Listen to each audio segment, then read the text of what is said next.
When in your life have you said, that's not what I ordered? And I'm not talking about a restaurant order either. I'm talking about real world stuff.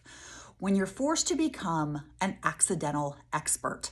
I've had to become an accidental expert in life. When my first husband cheated on me, I became an accidental expert in infidelity.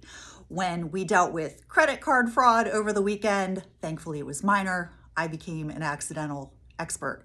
And then last week, my husband and I were sitting and having a very peaceful dinner. In fact, I think I even said that out loud.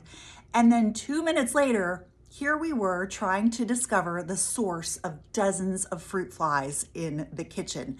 So we quickly became accidental experts in that arena. One ChatGPT search later, 6 different solutions, and yes, we did them all in about 12 hours. I'm happy to report that 95% of those suckers were dead. And thankfully, that's still the case. So becoming an accidental expert can give you a sense of accomplishment and that feeling of empowerment. But when you're dealing with issues for far too long, that's where it gets dicey. That's where it gets overwhelming and exhausting.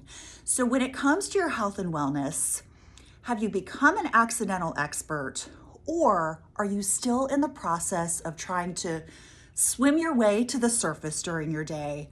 Are you finding that you are still surviving, that you're in survival mode?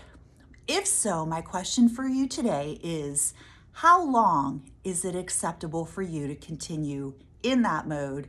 And question 2, what is that actually costing you? So it's either becoming the accidental expert or eventually deciding that you're going to be an intentional solutions seeker. So whether you're dealing with changing hormones, changing metabolism, and you just haven't figured out those solutions, figure out your limits so that you can eventually seek support and get to the truth.